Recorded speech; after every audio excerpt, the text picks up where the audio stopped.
And we are live. Thanks for you all that have already made it to this week's Flippinar. Some of y'all are having connection problems, I think. If you're here and the screen sort of goes green or fuzzy or whatever, probably just have to refresh your browser and we'll be right back up. So we're on time tonight. So we're going to start exactly at 7 p.m. Eastern, 6 Central, 5 Mountain, 4 Pacific. So again, welcome to those that have already made it. We're going to get to rock and rolling here in just a second. But again, I appreciate everyone that's already showed up for this week's Flippinar. It's a continuation from last week. I decided to go ahead and do it that way. So again, we're going to get started here. Going to give it a couple of more minutes. And so boom, the time is here. So let me share my screen.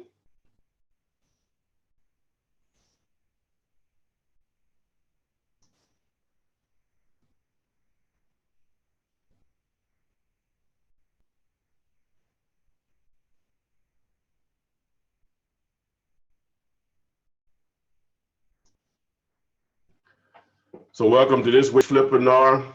This is Ty, aka the Flip Man. Top 20 newbie frequent asked questions about wholesaling houses. FAQs 6 through 10 is what we're going to discuss tonight. So again, welcome to you all that have already made it. If you're in the actual chat room, please identify yourself and where you're located. For those that have already made it, please acknowledge it if you can even hear me. That helps me out here. But again, welcome to those that have made it to this week's Flippinar. So for those that are new, basically the format is I'll go through some background information about wholesaling, about me, myself. If this is your first introduction to me or whatever, so.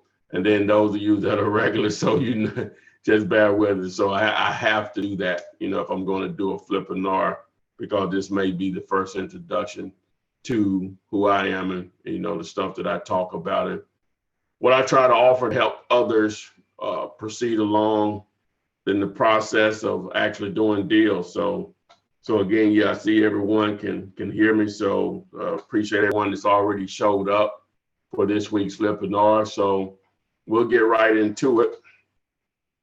So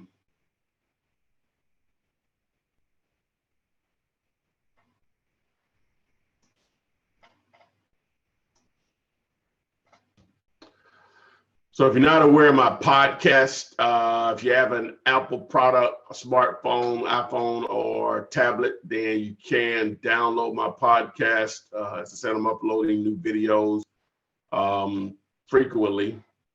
This particular Flippinar would be available there. So if you are watching this on the podcast, welcome. Thank you for subscribing and listening to this information, this particular Flippinar. You can find other podcasts like this right there on iTunes. Now, if you have an Android phone, I'll eventually have it up on Stitcher. I'll try to probably figure it out this weekend. I haven't looked at it yet, so hopefully I can have the same number of videos there. I'm gonna try to get as much content there because sometimes it's just easier for people just to download to whatever device, and they don't need an internet connection to listen to a podcast. So again, so check me out on iTunes if you have an Apple product. Again, I'll be on Android hopefully within the next few days. Just an earnings disclaimer, most people know this. If you don't do anything, you're not going to make $10,000. Abide by some legal advice to put this in my Flippinars. Remember, I have the 200 plus videos. If you don't know, that you can access through my YouTube channel, please subscribe, turn on the notifications so you are alerted whenever I upload new videos and when I go actually live on YouTube, such as this actual Flippinar. Please follow me on Instagram, follow me on Twitter. You see the handles there. Also, you can call or text me if you're interested in my courses and coaching. Just call or text me. I answer. I'm the one that texts you back. Again, subscribe to the YouTube channel, turn on the notifications. If you want a copy of the contract that I've used for more than 14 plus years at the date of this video, please text the word contract to 313131. That's 313131. Text the word contract to that number. Just need to change something right quick here.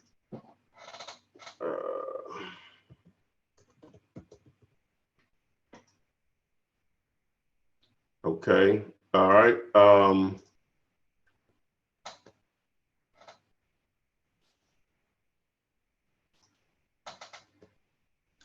People ask for it, I deliver. If you're interested in me coming to your actual city to train you, that is an option. Just call or text me, 205-492-3425. If you're interested in commercial real estate, flipthisbuilding.com, low competition. You can do it sitting from your laptop in your underwear. You have a sea of opportunity because you can target the entire country. No cash or credit needed. Big fat paydays, flipthisbuilding.com. My goal here tonight, whether this is your first introduction to real estate investing or you're a seasoned investor, is wholesaling. So what is wholesaling and why do I focus on it? Because it just more or less fits my personality. But I think it is the best way to get into real estate investing because of the low risk, but the opportunity to, number one, to make money. But number two is you can learn the business and make mistakes, and you're not put out of the business with your mistakes. So learn the business, learn how to find great deals, obviously making money. That's why I encourage anyone, whether you have a 450 credit score or 850 credit score, or $1 in the bank or $1 million. Wholesaling is a way to get into and get introduced to real estate, because very few businesses you can start after your initial investment, you're profitable forever. So again, what is wholesaling? Wholesaling houses is a form of flipping houses, except the time frame is much shorter and no repairs are made to the house before the property is purchased. A wholesaler enters a purchase and sales agreement with a seller and then assigns the contract to a cash buyer for a hefty fee. Here is an example. We're going to assume that this house that you see to the right would be worth $100,000 in excellent condition. We call that ARV, which means after repair value. Don't get confused with the word repaired there. It just simply means what would the house appraise for if it was fixed up in excellent condition. So for the sake of this particular example, we're going to say $100,000 is that number. For whatever reason, the seller has agreed to allow you to sell you this property at $30,000, and you put it under contract for that amount. That's contract A. So why would the seller allow you to place their property under contract at such a huge discount? Well, if we're looking at this property right here, we'll assume that it needs repairs. Now, there may be other motivations beside repairs along with repair. They may be tired of being a landlord. It may be relocation. They lost their job, medical bills, divorce. Someone died and inherited the property. So there's any number of reasons why motivation will exist from someone to sell the property at this actual price. All right, so you place it under contract and you market the property at $45,000. Say mark you advertise. So you're targeting cash buyers that want to take advantage of this opportunity. All right, so one buyer steps forward and says, "Hey, I can't do 45,000, but would you be willing to take 41,000 for it?" Now, this buyer has viewed the property physically and the initial video that you went out and shot and uploaded to YouTube, and you sent them the link. So they were interested before they even, highly interested before they even went out. So they agreed to pay. So you agreed to accept the $41,000. I know I would. You may want the 45, but I'm accepting the 41. So what does that mean? Now you have contract A for $30,000 in place, and then you have contract B for $41,000 in place. So contract B is with the seller. Contract A is with the buyer. Contract A is with the seller. So you will get the difference. So the seller at closing will get $30,000, which is the agreed upon amount on contract A, and you get the difference, which is $11,000. That is your actual fee. So you ask yourself, is this something that I need to be doing? Well, here are a couple of examples from some students, and well, one non-student, just a YouTube subscriber, but a Dallas student, he gave a $1 EMD deposit, earnest money deposit, and he made $11,000. If you're just basing that on a return on investment, that return on investment is over 1,000,000%. You know, that ROI, that's a ridiculous amount. All right, so here's an actual YouTube subscriber. So he didn't buy my course. He only just watched the 200 plus videos that I promote. He gave, this is in California, gave a seller $10 earnest money deposit, and he split with a partner, but the total was $21,500. So the return on investment on that particular deal was over 200,000%. That's a ridiculous amount. That's like being an infinite amount of return.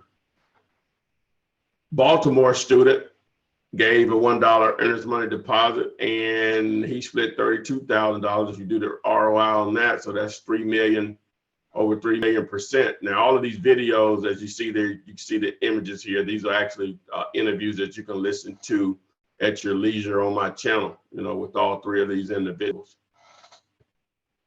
So who am I? As I said, my name is Ty, aka the Flip Man. I like to always start off saying that I'm an entrepreneur first, and real estate is one of the couple of ways I've ever been able to make any decent amount of money. And so I'm not one of these that I was born an entrepreneur, at least I'm not aware of it, because I didn't even get interested in it into my early 20s when I was in college. The first thing that I ever attempted to do of any significance was I thought I had the brilliant idea of taking my student loan money and starting a used car dealership, selling used cars. So I acquired a dealer's license for my state and got access to dealer auctions and started going to them. Now, that was very exciting because I somewhat like cars a little bit. And, you know, obviously the opportunity just to make money is just something that other people were not doing, especially in their early 20s. One problem, though, even though those cars, it'll be hundreds of cars out there, and most of them will be in great condition or will appear to be in great condition because they would just detail the cars and you could eat off the engine. That's how clean they would appear, even if they were 15 years old. The problem with that is that they still can be a flat out piece of junk, and they take them to those auctions just to dump them. So I got put out of that business within a year because I wasn't mechanically inclined, which you need to be, or at least have someone working with you that is, because you know you will get your hat handed to you with your head in it. So fast forward a couple of years later, went to Black Beach Weekend in Daytona. This is back in 1995. And my brother was along on the trip with myself, two of my cousins, and one of my brother's friends. One of his other friends that lived in Orlando drove up to hang out with us, and he went into detail about how he started a mobile car wash business in Orlando, and he did 6 figures just for his income.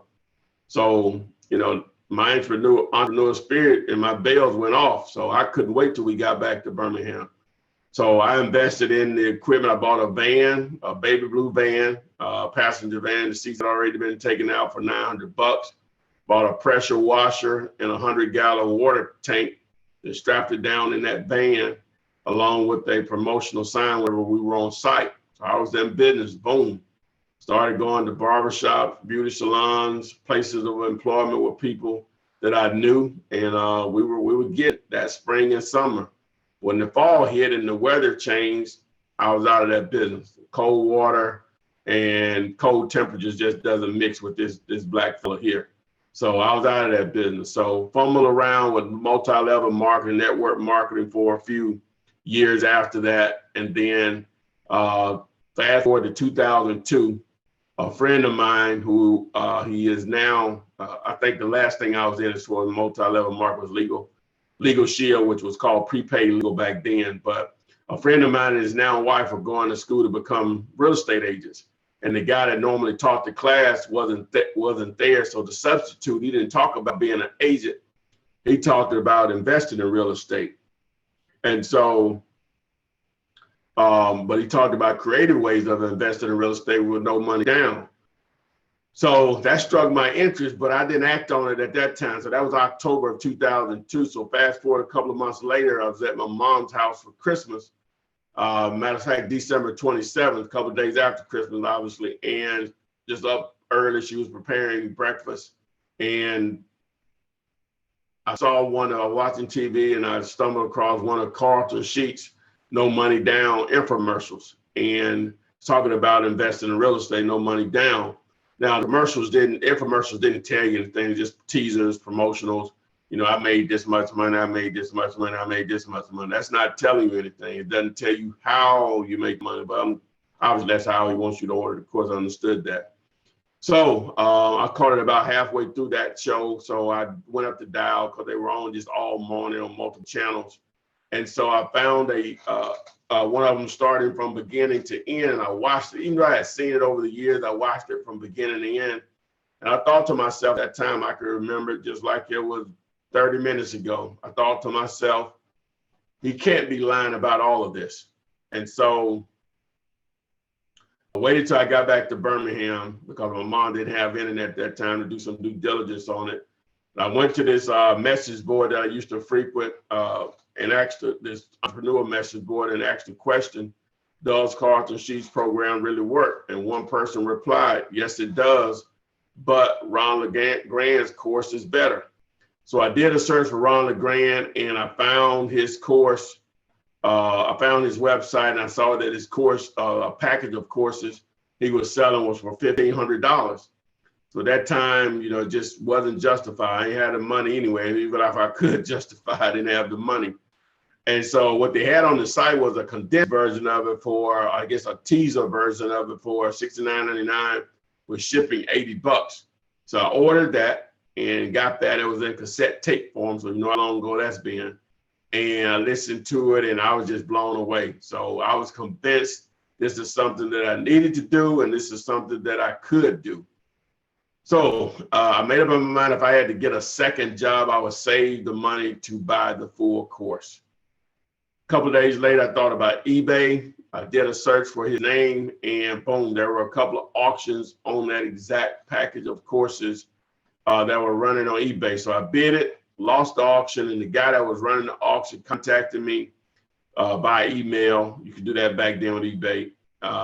And asked me, did I want a bootleg or burnt version of the course? So I ordered that, and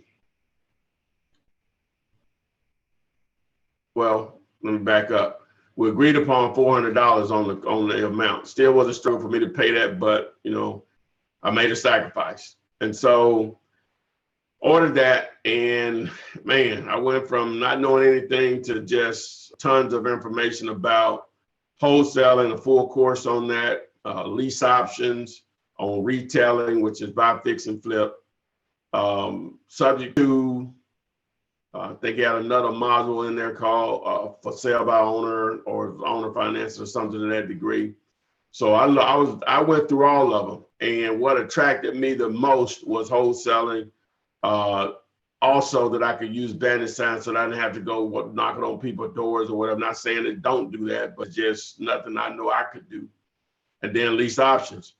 So I went ahead, like I said, I got out of it that I could get people to call me by just letting them know I exist through bandit signs. So I ordered some bandit signs. I overpaid for them, $250 for 50 signs. Back then I didn't know any better. And so I picked them up on a Friday, put them out on a Sunday morning. And that Monday, the very first 2 calls I got were deals. One of them was a lease option opportunity, and the second one was a wholesale deal. So with the lease option opportunity, it was a seller. His mom passed. The property still had a mortgage in it. He didn't live in it. The house he lived in had a mortgage on it. So he was basically making 2 payments. He couldn't afford to do it. Contacted me. The house needed some minor repairs, but it was livable. But the mortgage made it not a deal because of how much he owed. So I explained that I could do a lease option and relieve him of the debt as for the monthly payment. I explained the process of a lease option where I would make the monthly payment. And what was in it for me, I would put a tenant in there that would actually make the payment and maybe pay me a couple $100 above the actual mortgage payment each month, along with an actual non-refundable deposit from the tenant that I would keep 100% of that. So he was fine with that. He just wanted that monthly payment off his debt and explained that within 1 to 3 years, the tenant buyer should be able to cash him out with their own financing. So he agreed to do that, placed it on the contract. So I advertised the property, and this lady stepped forward. She wanted to, she needed an owner financing opportunity. She had some cash, had saved some money. So she met with the lady at an old Charlie's on the east side of town, and she gave me $5,000 sitting right there in old Charlie's, $50, $100 bills. It was the most money I'd ever had in my hand, cash, outside of the tax return payday back then. So the house needed a few repairs, and the owner of the property was a handyman through our conversations. And so I thought I would create a win-win. I mentioned it to her, and she was okay with actually allowing him to do the work. And plus, he was familiar with the house.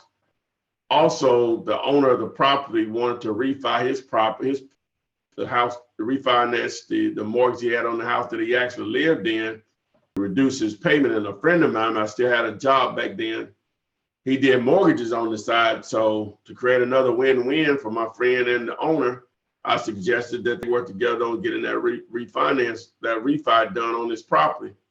All right. So just in general conversations, my friend mentioned to the seller that I found a tenant, and the lady had already given me $5,000 down. Okay. From what I know now, the seller was in financial straits. Just from not being able to make the 2 payments, I couldn't own that. But he felt that he was owed at least half of that money, if not all of it, the $5,000 down payment.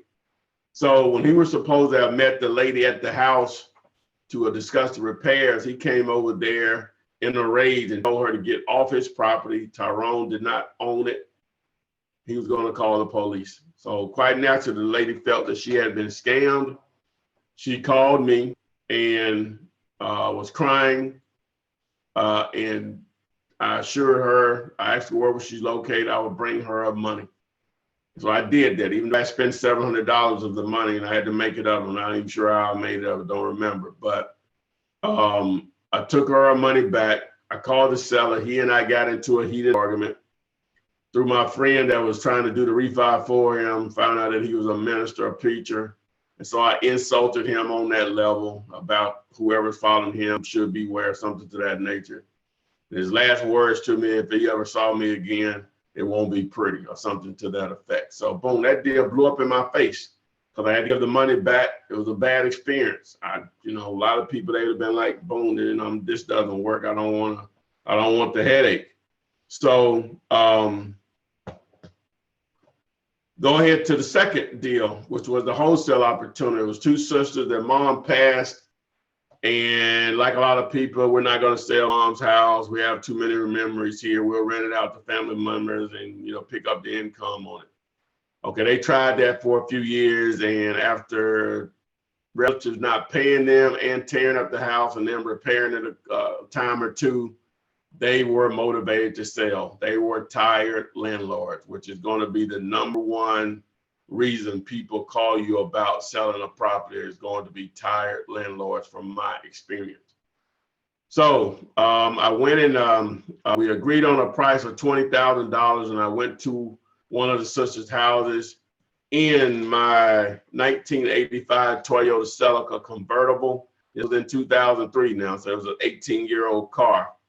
And they actually thought, even though my car, it probably looked about as good as this one, but it still was 18 years old.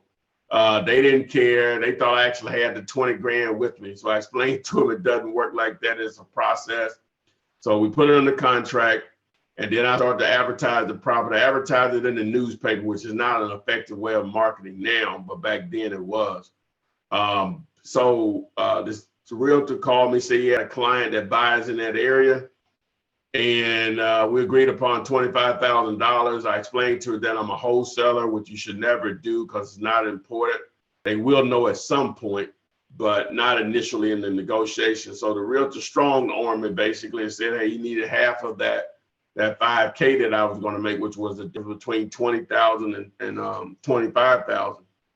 So I agreed upon that. So instead of me making $5,000, I ended up making $2,500. But let the buyer and the agent in a retail shopping center, they gave me a $500 deposit. We signed the agreement. Boom. 10 days later or so, we closed the deal, and I made my first $2,500. That was my first deal. The actual first opportunity blew up in my face, but my first deal was the $2,500. So I was in the game. So with that being said, God, I'm no smarter than probably anyone listening to this. Where I live is no better. It may be a bigger market. Some of you all in a much bigger market, but the only difference that may be is that I took action because I still wasn't sure what I was doing. I never even considered real estate because I thought, like as many of you all, and we're gonna call it the hard way, is that you think you need a lot of money to start, and that keeps a lot of people out of it. And that was my barrier, even with commercial. Even though I was doing well, or have done well, continue to do well in residential for a long time, that scared me away from commercial, which for a lot of people, even that have the money to invest in commercial, they still are afraid of. But my point is that because you think you need money or the risk of it, a lot of people will shy away from real estate. A lot of people think they need a real estate license. They don't want to go through that process. I don't know if I thought you needed one or not. I'm pretty sure. I guess I probably would, because I didn't know anything about real estate. So I thought you probably did need a license. And I wasn't even interested in that, even though I was presented with an opportunity to do that a couple of years before I even got interested in real estate. But most people think they need to know everything before they make a step. And yeah, you need to be knowledgeable and be able to talk the talk, but thinking need to know everything is really not possible. Some of it is just like a lot of you have jobs where you get trained on the job, and you may go through weeks of training, and then when you actually start doing the job, like, wow, they could have just let me just start doing the job and I would have learned faster than the training that I just went through.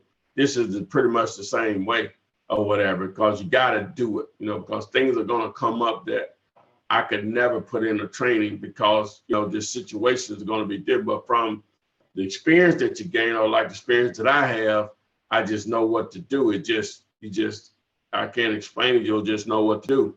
But I'm not a book reader, so people read a lot of books. I get that question, do you have any books you recommend? I'm not a reader, but from what I understand and stuff that I've skimmed through, maybe just walking through a bookstore or whatever, most books are just going to be vague, and they're going to normally be upsells to something else. I'm not hating or anything. I'm just telling you it is what it is.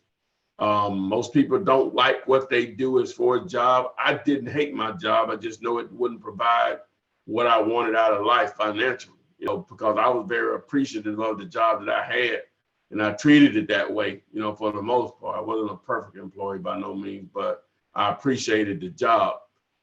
Went to college, took a lot of business classes that have had zero impact on what I've been able to accomplish in real estate.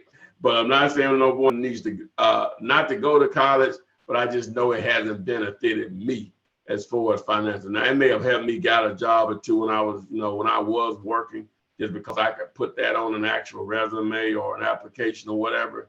But as far as the training or information or knowledge that I gained, put a big zero on what it was worth to me. Now, the people that I met, the experiences that I gained, coming from a very small town of less than 1,000 people, being able to be introduced to a lot of stuff that I would have never been into, I can't put a price on that as far as college.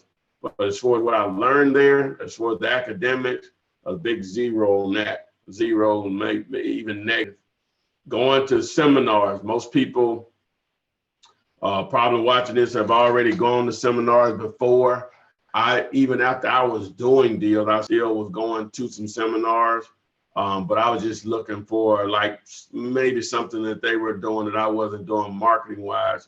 Not really worried about what they were talking about, because they were going to be so vague at the seminar. They're just going to continue with upsell or whatever. And then just information overload. That was me. As I said, I learned wholesaling, lease options, retailing, which is flipping, buy, fix, and flip, subject to and owner finance and sale by owner, all at once. I learned all that stuff at once. Now, how much of it stuck to me is one thing, but it was all presented to me at once. So I went from not knowing anything about real estate until just a wealth of information. But I'm glad what stood out to me was the wholesaling, because that fits my personality, because I'm unorganized, somewhat of a procrastinator. I got a lot of weaknesses. I'm not a salesperson or whatever, but you put the right techniques into place and methods into place, you can get paid and get paid well. So let's get into why you are here tonight. I went through the initial stages of it. Somebody want to talk to one lady today, or she texted me a couple of times. She said, I won't join until about 30 minutes into your Flippinar. I guess she's here every week, but that's fine. I totally understand. I would probably do the same thing. Not suggesting people do that, but I totally understand. So again, top 20 newbie frequently asked questions about wholesaling houses, which that should be the top 20 most frequently asked questions by newbies about wholesaling houses. Again, the top 20 most frequently asked questions by newbies about wholesaling houses, 6 through 10. So we'll go ahead with number 6. Remember the podcast, you see the logo there, that this will be uploaded to podcast probably by tomorrow, no later than Saturday, if you want to go back through this, or if you want to recommend someone. If you have an Apple, a product, a smartphone, an iPhone or iPad, I'm going to eventually get it there for Android, because there are more Android users than iPhone users. I'm an iPhone user, so that's probably why I chose it first or whatever, because I could test it. But I'll get it there. So just wanted to say that before I get to number 6. Now, I did number 1 through 5 last week. So if you didn't get last week, you can go back and view that on last week. So that would have been the 13th on that particular Flippinar. So how do I find deals? Obviously, this question, I really can't, because this is several videos that I have on my channel to answer this question. So I'm gonna be a little vague here. So understand that you can obviously go back and go to my channel and go through this. But so obviously this is probably one of the if it's not the main question, it's up there. It's the number 1 or 2. How do I find deals? All right, there are free ways and there are paid ways to do it. The free ways, and you all get tired of me saying this probably, students and non-students, is that don't sleep on properties that are being listed for rent, whether offline or online, because even with bandit signs, direct mail, social media, internet, or whatever, if you had to group the types of motivated sellers that are going to probably turn into sellers that are going to turn into deals, the group with the highest number of people calling you and why they want to sell is going to be landlords, tired landlords.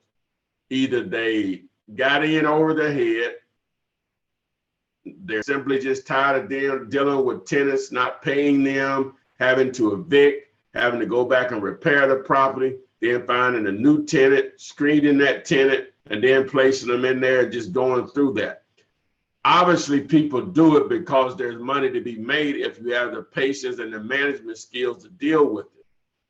But these individuals, for you as a wholesaler, turn into money, because a lot of times they do not want to fix it anymore, or as I said before, they got in over their head. And what I meant by that, most people, the only thing they know about real estate investing, hey, I'm gonna buy some houses and rent them out.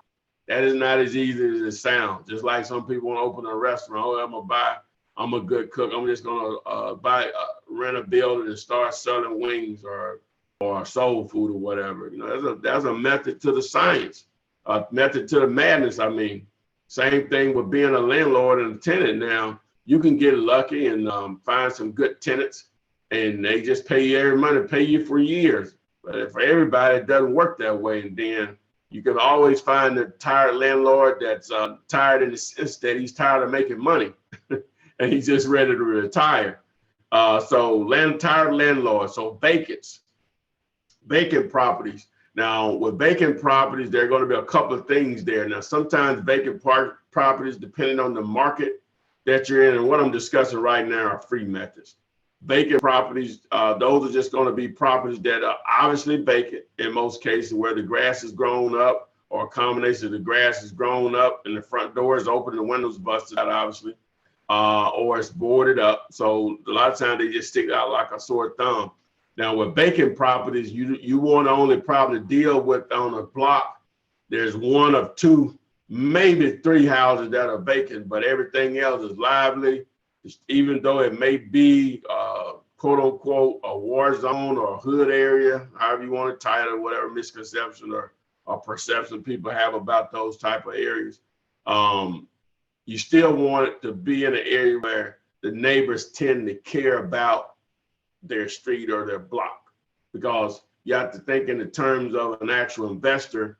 They are going to see the same thing that you see. If you see people hanging out on the street corner, trash everywhere, even though if a lot of people live on the street and there's only one or two vacant houses, it's still a thing we call curb appeal. It still looks presentable that a family may want to move there if they consider living in this particular type of area, whether it's a blue collar, a lower middle class, and obviously on up the scale. So vacant properties. Now, with a vacant property, obviously you got to do the due diligence. Unless it's one of those states where the tax information is not public information, the tax bill has to go somewhere.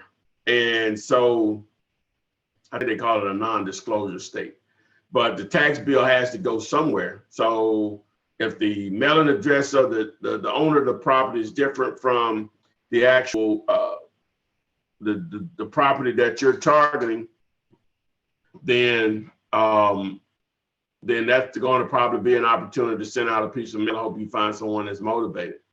All right, we'll go ahead to listed property. Now, those are properties that are actually listed with real estate agents.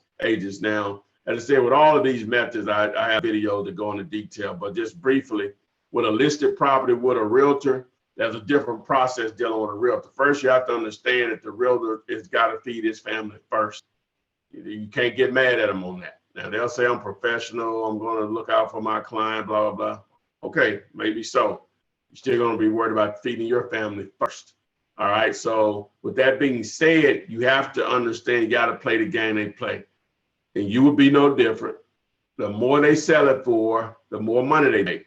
So to curtail some of that, to try to remove some of that, you don't need your own realtor. You need, if you're going to target listed properties that are on MLS, contact the actual listing agent, because now you give them an opportunity to double dip, to get the full commission. but they're already going to have to split it with a broker. So they don't have to split it with an agent and a broker. And what I mean by that, no, we'll just say they normally, most lists is 6%. So instead of them splitting it with an agent and only getting 3%, then splitting it with their broker, they get the entire 6% and split it with their broker. So that's the first thing. But the other thing is, when dealing with an agent, they like to try to pre-screen buyers by, they want to see if you're serious. Understand that they're going to want probably a minimum of $500 earnest money, a lot of times $1,000, and then they may want proof of funds. So if you're going to deal in that arena, which is free to do it if you know what you're doing, and there's opportunities there, then boom, there you go. Now also listed properties, there's no secret about it because they're advertised everywhere, but there is an opportunity if you can negotiate a cheap enough deal that you may have something there if you have the right type of buyer. All right, so let's go into the pay methods, and I don't have to get into these too deep. Obviously, you guys know I love banner signs. You know, nothing works better than those if done correctly, just because of the number of eyeballs that you can get to your message for basically a couple of $100. The reg mail is good. It can be more, less of a shotgun approach than banner signs, but it costs more, it takes more patience, and you have to be more consistent with it, even with banner signs. Obviously, with banner signs, they'll come down and up, so you always put them out. Now, social media / the internet, still a work in progress on the social media. I'm going to figure it out, though. I'm going to figure it out, but as some of you all may have already, but I have to mention that because you're kidding yourself if that's not a part of any business. I don't care what you're doing, and you have to take that in consideration when you're doing your marketing and advertising to get to find deals. All right, so that's number 6. Number 7 is, should I have an attorney? All right, so you have to ask yourself, what is the purpose? Now, a lot of, and I only know this because people tell me this, and this sounds like seminar stuff. They'll tell you need to have your team before you start. Have you an attorney, have your realtor, have your title company ready, have your contractor, and an appraiser, have your team ready. All sounds good. They try to complicate it more so than what they need to. Similar to not having your own realtor. For wholesaling, we're just talking about houses, even commercial. An attorney is really not necessary, because even if you don't want to use the contract that I have available, you can pay an attorney to create your contract if you wanted to, if you want to waste that money. But in my opinion, I'm not an attorney. I just think it's a waste, man. This contract is simple. Just keep it simple. You know, because you're using cash, you'll eliminate a lot of the clauses that agents and attorneys will put in there. You're buying as is, you're closing in a short time frame. It just eliminates all that garbage in there, man. But again, you have to do what you're comfortable with. So you have to ask yourself, for what purpose are you acquiring an attorney for? Because contracts, even if you just want to use the standard realtor's contract in your market, you can do that if you wanted to, because and that's tested legally. It's been tested over time. If you're not comfortable like using the one-page contract that I give away. So if you want to pay an attorney to create you an attorney, the only thing he's going to do, and hopefully you're choosing a real estate attorney, not just some blow Joe on the corner somewhere that does anything that comes his way. If you're going to do that, then he's probably just going to go to his software and print you off a contract, charge you $500 to $1,000. Boom. I guess that makes you happy. Boom. So just me, my 2 cents. And then with closings, you know, that's really the only reason, unless you're in a state where only title companies can close the deals. The closing attorney, you know, you may use several, you know, and then a lot of times you will dictate that anyway, because your buyer would dictate that. So should I have an attorney? I'm going to say no. Now, if a situation arises, presented itself where you need to defend yourself for whatever reason, then yeah, but you do that on what we would say standby or as needed, depending on what the situation is. So I'm going to say no. All right, will I have to pay taxes? Well, that's a common question that I get. Obviously, it's made the top 20 here. It's income, and you want to be a legitimate business or entity. is income, which means, yes, you're going to have to pay taxes on income. So some people are like, wow, I don't want to do that, blah, blah. I say, I don't get that. So you rather not pay taxes and do zero income, or to make 150 grand and pay tax on 150 grand. So even if you had to pay 40% of that, which is a high number, because there's things you can do, we're just using easy math here. So what is 40% of that? What is that? 60,000. So you keep 90,000 out of that, just as some easy math. All right. So would you rather have zero, or you have 90 grand in your bank account? All right. So with taxes, people say, well, what do you do? Well, I don't answer that question. Let me say, I do answer the question, but I always answer the same: seek out a CPA. I'm not going to give you any advice on that, because I've been jacked up on taxes, because I can be hard-headed sometimes or whatever, but you need to seek out a CPA. I have one. She's a personal friend of mine. She does not do taxes for individuals. She just does my taxes. A girl that I went to college with, she's an executive at a large regional bank. She's in their tax department, but she just does my taxes because we've been friends ever since I've been in Birmingham, 27 plus years. All right, but she's a licensed CPA, the whole nine. She, she knows it. That's her business. But my advice to you is to seek out a CPA. But to answer your question, will I have to pay taxes? Yes, you will have to pay taxes, and you should want to pay taxes. All right, do I need an LLC to start? Well, this is a tricky one for me, because I know I'm a renegade. But to answer the question, no, you don't. There's no law that says you have to, but you do want to set up a business as soon as you can. But I did deals for the first 3 years without an LLC. I wouldn't advise anyone to do that. But normally, the reason I say that, and I advise a lot of students on this, is that a lot of times people don't have the money to get educated if they had to pay for that. But assume they didn't have to pay for education, they just figured it out themselves. But to start a marketing plan and doing an LLC, if you got to choose between getting your phone ringing to find deals or putting up a website and all this stuff, I'm going to say do one deal, and then you can start your LLC. It's not going to kill you to have 1, 2, 3, a few deals in your name, because you can always transition that over, but again, that's what a CPA is for. So to answer the question, do I need an LLC to start? No. If you got to make a decision between buying some bandit signs, just using that as an example, or setting up the LLC, it's my opinion. Now you do however you want to. Again, you don't need to be like me. I went 3 years before I did something like that or whatever. But the right way to do it is do it as soon as possible. Allow the first deal to fund that, or your second deal, or whatever, depending on how much money, because it shouldn't cost that much money. In reality, I actually just did mine. I downloaded the document from the state that handles that particular type of entity, and followed the instructions and went down and registered, and it cost roughly $150. So I wouldn't suggest you do that, but it had all the legal jargon you needed. You just basically filling out the blanks.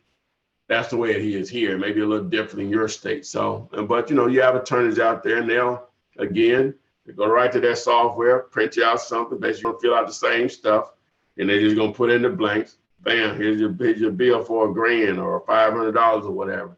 So that's going to be totally up to you on how you want to handle that. Some people may be more informed on that than me, because I know you can set up business entities and create credit and all that stuff. I don't know anything about that. That's cool though. So do I need an LLC to start? I'm going to say yes and no, depending on what your resources are, because I'm more about, while you're sitting there trying to get an LLC started, I'm worried. I want you to do some deals, and then you can take care of the LLC after you make that money, and you can add on to your marketing. That's just my thoughts on it. Not saying that's the right way to do it or whatever, but you're here because you want to hear my opinion on stuff. All right, number 10, are bandit signs illegal? Yes, yes, and yes. There's no question about that. There's not going to be a city. There's not going to be a state. There's not going to be a county that doesn't have ordinances on the books against yard signs / bandit signs. But it's so funny that during political season, you see them everywhere. The same people that are making and enforcing these laws, they're using bandit signs. Generally what happens, and not all markets, but most, bandit signs you can get away with bandit signs normally in the areas where, as I mentioned, the area that you see on the news every night, right? And the reason that you probably can get away with it in most cases is because the city workers take them down a lot of times. Normally in those areas, they just have more important things than to worry about bandit signs. Now, understand that if you use bandit signs in those areas, that's where a lot of your deals are going to come from. But most of the money I've made to come from those areas. I'm fine with the checks still cash the same. The money definitely spends the same. So, but that's going to be, so sometimes you have to get outside the comfort zone. Now, you can be creative. And I know most people want to put signs where signs don't exist already. And sometimes you may be fortunate in that, and they may stay up, because bandit signs are a waste of your time if you don't get life out of them, meaning that they stay up. So with that being said, when you're putting up actual signs, keep in mind, it's all about visibility. When you're creating signs, keep it as simple as possible. I know you want to be different than everybody else. We buy houses, I buy houses. That's about all they can say in a phone number. Maybe a small print website or cash as is, and smaller print or whatever, depending on the size sign you use.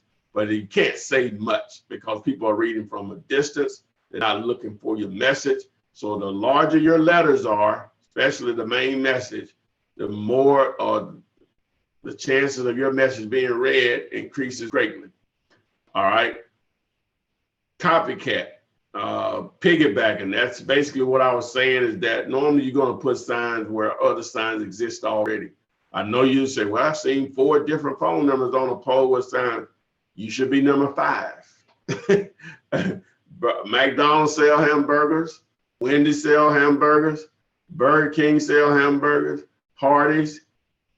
All of them will be clustered right there together. All over the country, you can see that. No different. You know, they call you, you pick up the phone. The other person they call, they may not pick up the phone.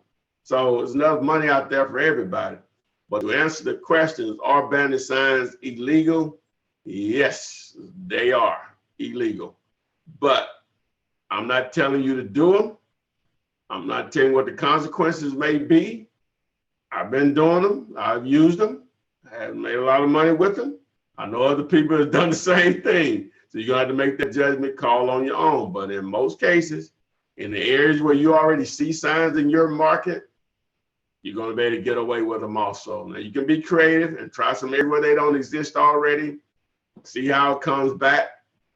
But again, you know, it's all about getting life out of them. Drive-thrus work well, fast food drive-thrus, from the place where you pick up the food, order the food, or exit the parking lot.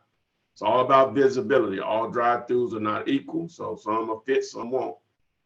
So again, are bandit signs illegal? Yes, they are. There's no question about that. So this is 6 through 10. The top 20 most frequently asked questions by newbies about wholesaling houses. So we're going to get in just to some simple numbers here, 2 minutes of this, and then we'll get into the question and answer phase of this particular Flippinar. People want to know what type of bread could be made in this biz. If you do 1 deal a month, average $5,000 to $7,000 per deal. This will go up depending on where you are. California, New York, obviously, maybe even some parts of South Florida, some other pockets. that number may be 15, 25,000 per deal. But just for the sake of the conservative numbers that'll fit most markets, no matter where you are. You did one deal a month, $5,000 to $7,000 per deal. That's 12 deals in a year. That's 60 to 84,000 per year. 2 deals per month, $5,000 to $7,000 per deal. 24 in a year. That's 120 to 168. And go up to big boy level, 5 deals or more. Obviously, $5,000 to $7,000 per deal. 60 in a year.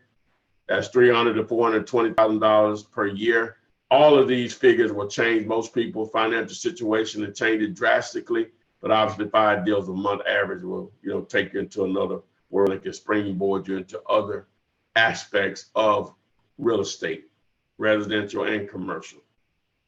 Remember the podcast on iTunes. If you have an Apple iPhone or tablet, you can access this particular Flippinar in a day or so. And other of my videos, I'll upload more. It makes it easier for people to listen to because they can download and don't have to have internet access to listen to the information. Remember the 200 plus videos that I have on YouTube. Subscribe to the channel, turn on the notifications so you are alerted whenever I upload new videos and go live on YouTube, just like this Flippinar that we're on right now. You can call or text me at the number here, 205-492-3425, about my courses and coaching if the free videos are not enough. Get a copy of the free the contract that I've used for the last 14 plus years. Text the word contract to 313131. That's contract to 313131 to get a copy of it. You can follow me on Instagram, that's flipman.net. You can follow me on Twitter, that's theflipman. And again, subscribe to my YouTube channel, turn on the notifications. If you need proof of funds for deals that you're dealing with real estate agents, the only way they're going to take you serious is obviously that EMD, the earnest money deposit, but also proof of funds. So realpof.com, submit your phone number. The next page, Keith Yackey is going to go into detail about the process. So that's realpof.com. If you want or need private money, privatemoneylist.net, the name speaks for itself. Submit your phone number, and the next page, Keith is going to explain what he offers. So let's get into the chat room here. If you've asked a question, you will have to re-ask the question because I could not see the chat room while we were going through the topic. So who has the first question, and we'll get going here.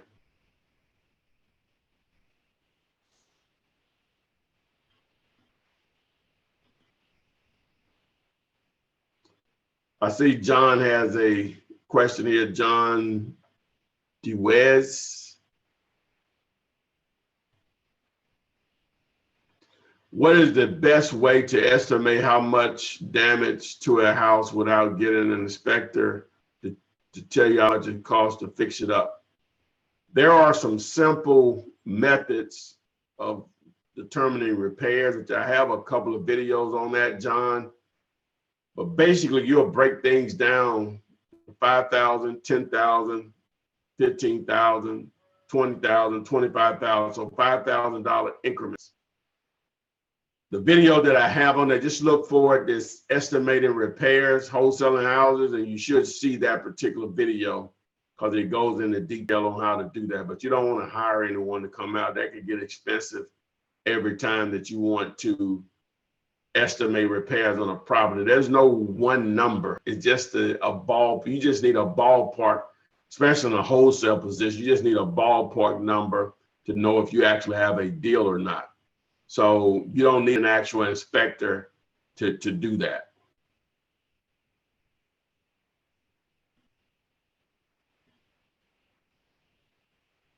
Next question. Someone says, put it on SoundCloud for Android use. Okay, I'll do that, MJ. Joiner Tia says, if I can just do one deal a month, it would help me out so much. I agree. Most people, that will do it for them. That's only 12 deals a year. That is so obtainable. I know it may seem hard and people are trying to do it. It's only going to take that first deal, because that first deal is going to offer you so much flexibility in what you can do with your marketing that will basically pay for it for the remainder of the year. Jim Tim, did you sell the 346? Pending, as I mentioned last week. Eric, do you recommend 8.5 by 11 or 14 for your contract? I just do 8.5 by 11.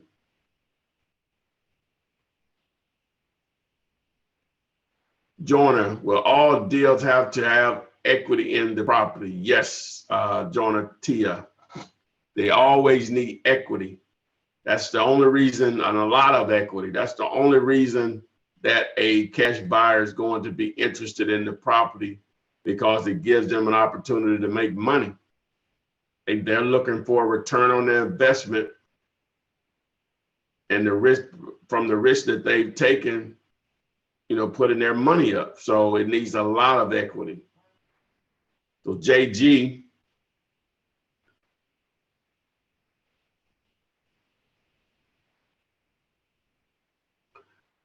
is learning subject to deals important as far as diversifying my streams of income, and do you plan on making any bids on them in the future? No, I do not. That's not my actual thing. But to answer your question, it is a method that you can take advantage of to acquire property and to produce income. So I would strongly encourage you to pursue that, but it's not something that I've done like 1 or 2 of those deals over the 14 plus years I've been doing this, but it's nothing that I'll put a lot out there that I can see right now. Things could change, but as far as what I write now, no. Pamela Don says, has the police ever caught you putting out signs? If so, what did you say? I had one policeman tell me, say, hey, take that sign down and buy our billboard. I just took the sign down and went to another part of town. So to answer your question, he didn't have it, and he didn't have anything else to do that day. Jonathan Phillips said, does good equity on a house always mean? I'm not sure what you meant there, Jonathan. Go and complete that question. Tyler Stewart says, does all of your sellers own their property free and clear? If not, what's the ratio of people that do? No, a lot of times people do have mortgages on the properties or liens or taxes. So no, to answer your question, but a high number of properties that people call me about, they don't owe anything on them. Now I was told, I'm not sure if this is factual or not, when I first got into business, that 50% of the houses nationwide don't have any mortgages on them. I'm not sure how factual that is. Now that's including pretty houses, junk houses, and everything in between now. So the point I'm making is still a lot of opportunity out there.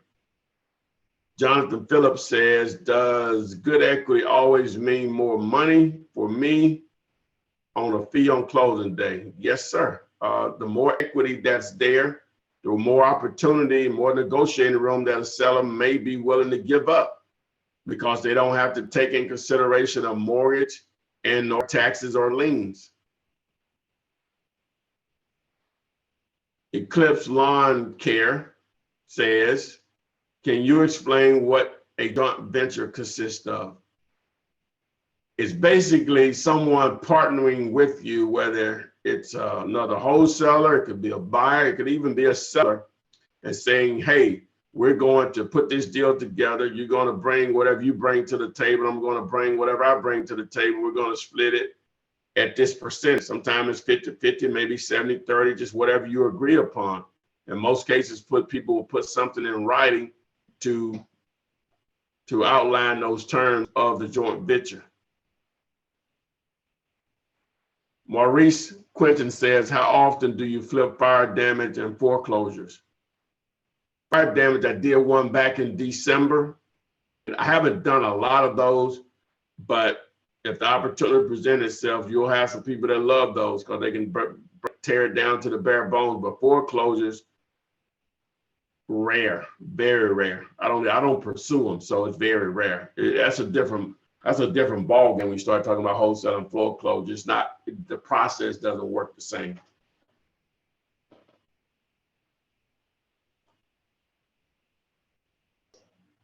Jim Tim said, did someone provide you the buyer for the units? Yes, Jim, but it wasn't you, Jim. All you did just check back with all your buyers. You'll see that it wasn't your list of buyers. If that's what you're finding out. That's a legitimate question. So just check back with all your people.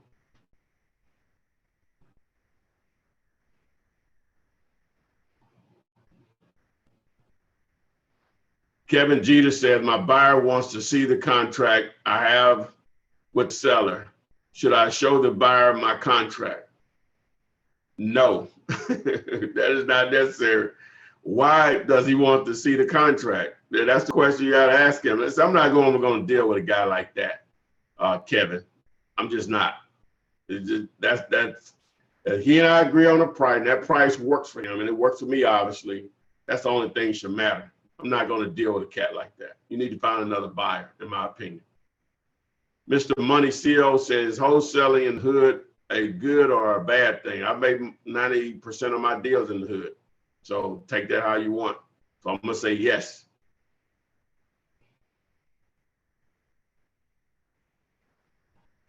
Glenda Smith says, I literally have read everything and seen a lot of videos. I'm kind of scared to get started, but I know I must. What can I do to start and be aggressive in this business? I say this, I know I say a lot of this stuff over and over again, but the answer is the answer. Glenda, don't be afraid to make a mistake, my friend. I still make mistakes. As I said, last summer I made a $6,000, but that was because of greed, a rookie mistake. When I say six, I mean 6 out of my pocket. That's what I mean by that. So don't be afraid. And that's normally doesn't happen. It was stupid. It was stupid. But again, take action, Glenda. It sounds like you're very knowledgeable. The first thing you need to do, now I don't know if you have the budget for it, but the business gets simplified if you get people calling you versus you calling people. But if you don't have the resources to do that with either direct mail, banner signs, the internet, whatever, then just start simply targeting for rent signs, the generic rent signs that you see that are red and white, or the black and white when someone bought at Walmart or at Home Depot or Lowe's, and just start calling landlords and see if they're interested in selling the property. You'll call them and say, hey, is the property still available? Whether they say yes or no, you let them know that, hey, I'm not calling about renting. I'm interested in buying the property. Would you be interested in selling it? If they say yes, obviously you take their information and you go from there. Do you do business on the property? Maybe you have a deal. If they say no, you ask them, do you have any other deals any other houses that you may want to sell? So just take action. Sounds like you're knowledgeable. You're ready to rock and roll, baby girl. Take action. You make a mistake, may get some egg on your face, a little embarrassment, but that's free. But the lesson that you learned, and I posted this on a comment earlier today, is going to be probably more valuable than anything that I can teach you because it comes from experience. All right, Eric says, thanks, man. We were talking, so thank you, Eric, for joining us tonight, man.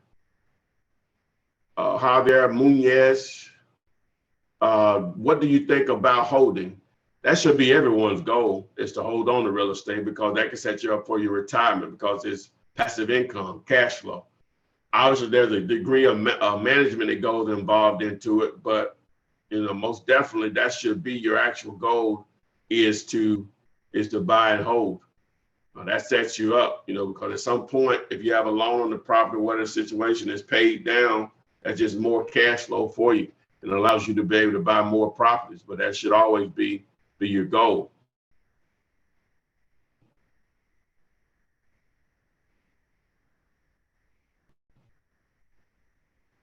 Mr. Gigi says, have you ever been in a situation where you had been forced to use a private money lender to fund a deal quickly due to the seller's lack of patience during the contract due diligence period? On a house, no, I don't, no. I just ask for more time. Either they're going to give it to them or they don't. Because normally if I can't find a buyer for it, I did a poor job of probably negotiating the deal. So they keep their earnest money. We go our separate ways. Maurice Quinton said, I want to know what the mistake was. I want to get it. I won't get into that, man. It's well, let me just say this. I can just tell you this. I basically, I had an opportunity to probably make about $25,000 on the property. The seller was antsy. My buyer was dragging his feet. And I basically depended on one buyer to do this because he's bought a lot of stuff from me. And so, but he was dragging his feet on it. So I didn't promote it to West Shore. That's a rookie mistake. You don't ever do that. You don't ever depend on one buyer like that. And so the guy had a tax bill, the past due tax bill that was due. And I went and paid, because the seller, I really had ran out of time, but I was confident that this buyer was going to buy. So I went and paid the bill. It was roughly six big ones. So my buyer didn't close. My time ran out. The seller didn't want to give me any more time. I lost the money. There you go.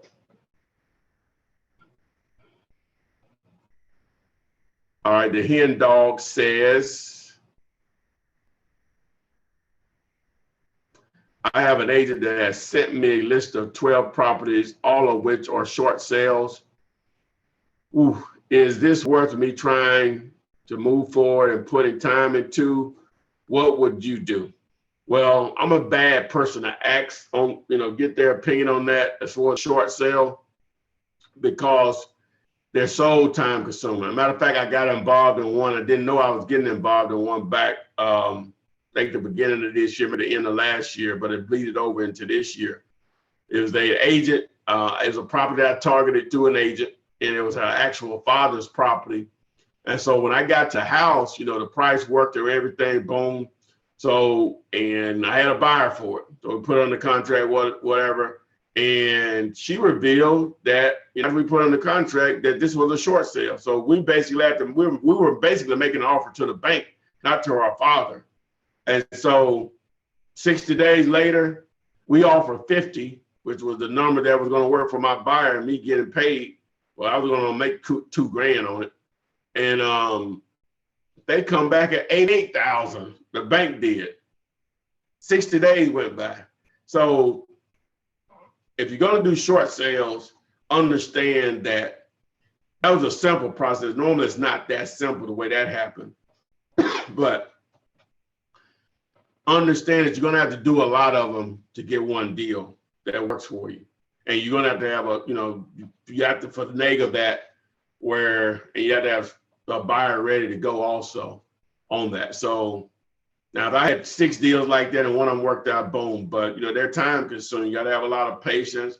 If you're going to do them, if they come my way and we can get a decision from the bank quickly, yeah, I'll do it, but all this waiting and stuff, I don't have the patience for it. But obviously people making it, they run their entire business around those opportunities. It just doesn't fit me. So I know I rambled there, but I hope I answered your question.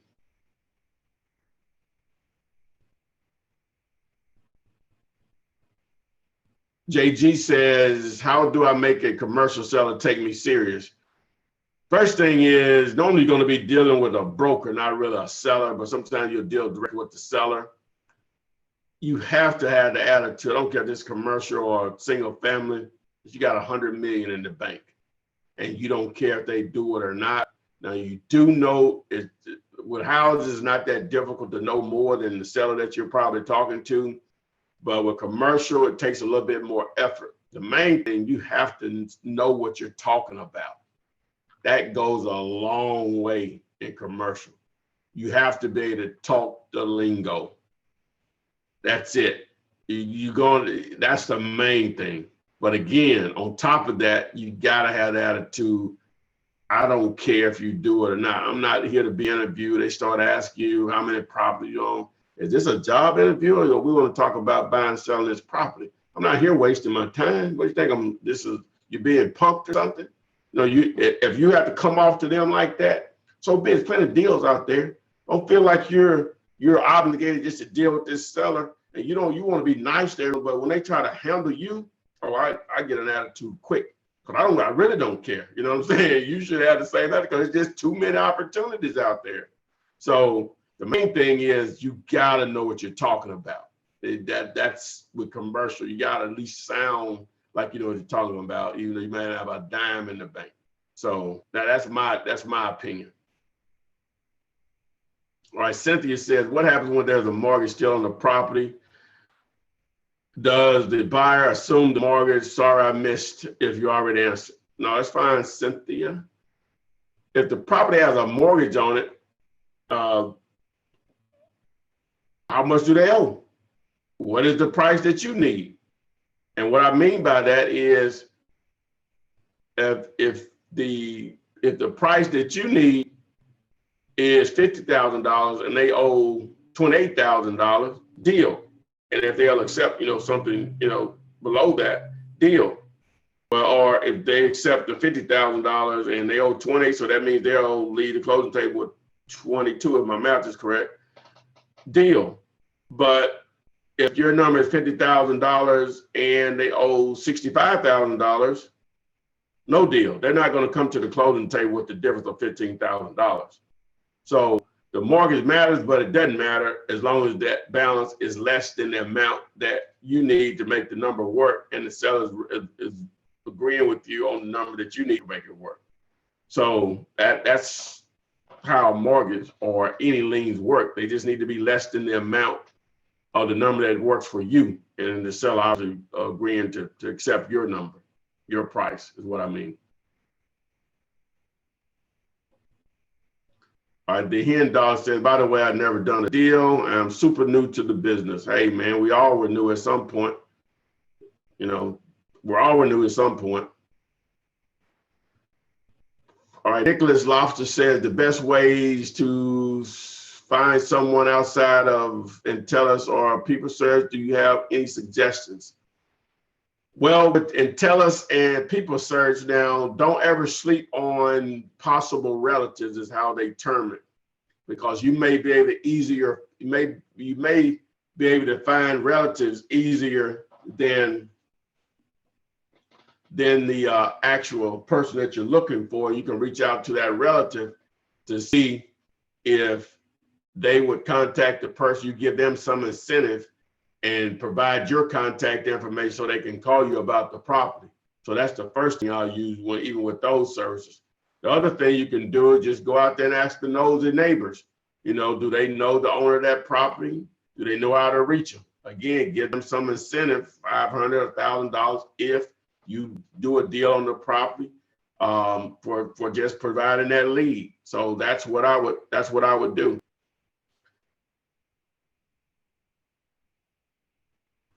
Pamela Don says, Ty, how did you get your spouse on board with the idea of wholesaling?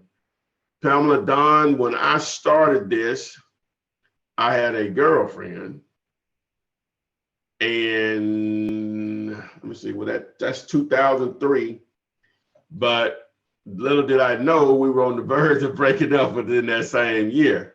But to answer your question, and I'm not married, so I can't really answer it in the sense of a spouse, but she was all with it, especially when I showed up, when I made that first $2,500, but hey, she didn't stick around. So she and I are still friends today, 14 plus years later, but I don't know how to answer that, Pam. I know people have struggled with that, because of, I guess some factors may be, some factors that may go beyond them getting into the business of just their relationship and them trying other businesses that didn't work out. and so on. So, all those things will factor in. So there's no cut and dry answer on that. Everybody's situation on that, because you may be making a sacrifice financially or so on. Now, what I would probably do, I don't know. It's just difficult for me to answer that question because of the way or the type of, ladies that I date, they already know going in who I am, what I am, you know what I'm saying? So it's hard for me to answer that question. But I don't have an answer, baby. I don't have an answer for you. Wow, that's a deep question, Pam. I hate to just move on from it because that's a lot of people's dilemma.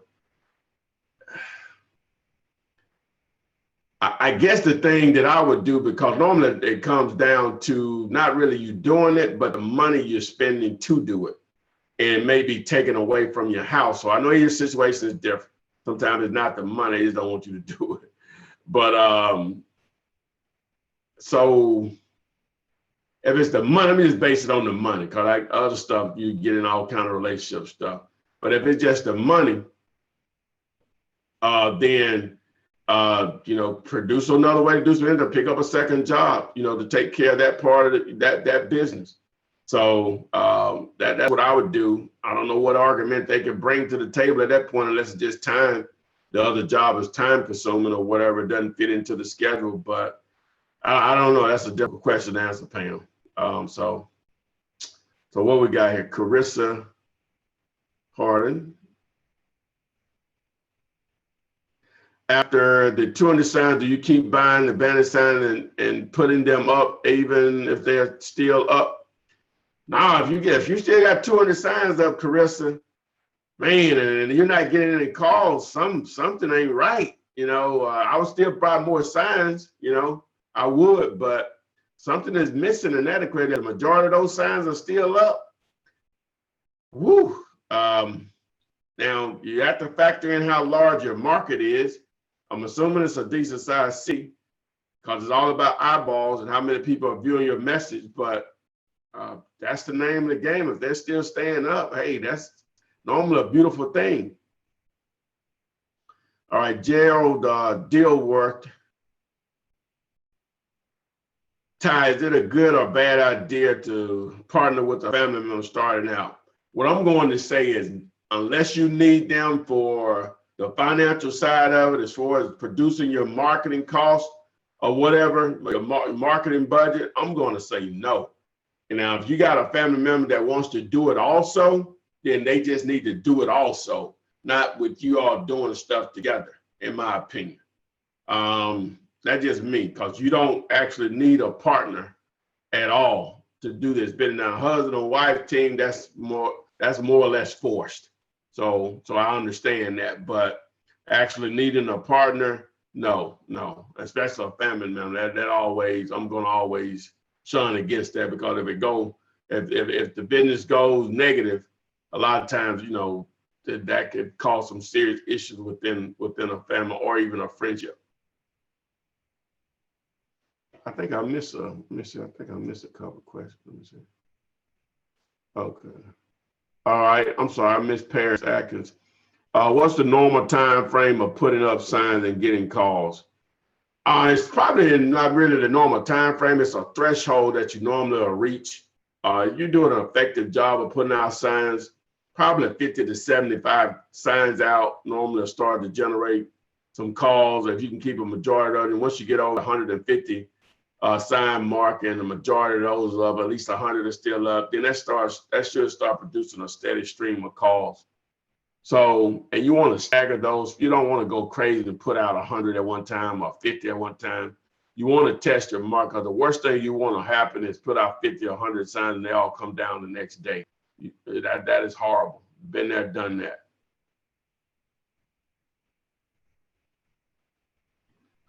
Alex Suarez says, what's your take on marketing for motivated sellers through Craigslist?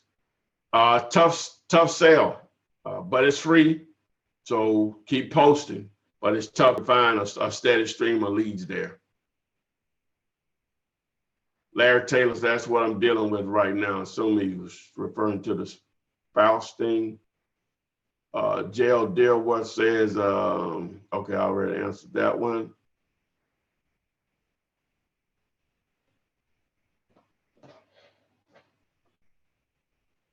All right, Jonathan Phillips says, I live in California and want to go to my county courthouse to get files on probate homes and can use a double close on probate home. Yeah, if you want to, yes, that wouldn't be an issue. I'm an assignment guy, but yeah, that wouldn't be an issue.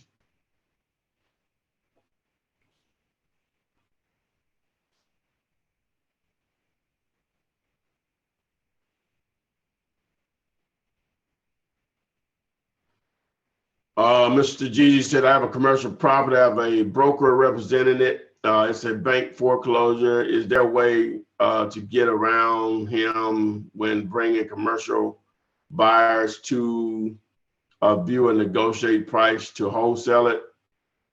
It's going to be difficult with that broker involved if he has to.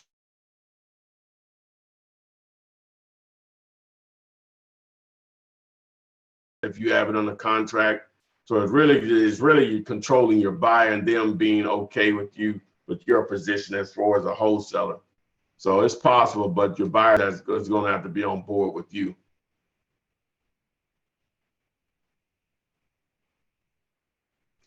I got Eddie Porter says, I got a deal in a hood that's dead. Should I take it? When you say a hood that's dead, I'm assuming you mean a lot of vacant properties or whatever. If that's the case, then nah, you need to probably pass on that. You know, it's all about the visual, the curb appeal, man. Ty, do you own an apartment complex? No, not currently. Carissa Harden says, how many banner signs a week to put out? A minimum of 50 if you can. But again, you want to test first before you get on that schedule. But 50 is ideal a week. If you can do more, but 50 is ideal per week.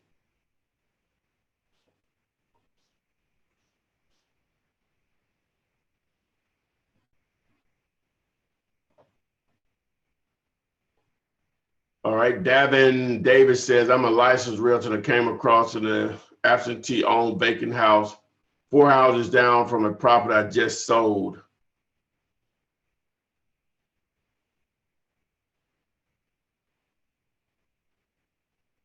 It has the owner's mailing address listed, but when I look it up, someone else owns it.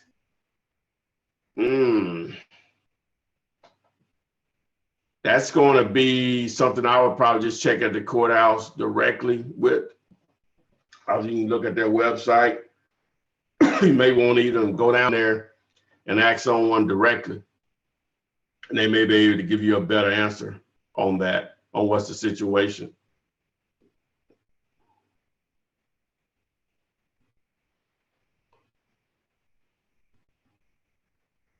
So if the seller, if you're talking to the actual owner of the property, I'll just ask why is it showing someone else's name different? If you're dealing directly with the owner of the property, you can actually communicate with them, is what I'm saying. So that's what I would do. Well, guys, we're an hour and a half in. Going to go ahead and wrap this up. I really appreciate everyone that's come out this week. We did 6 through 10. So we'll knock out 11 through 15 next week.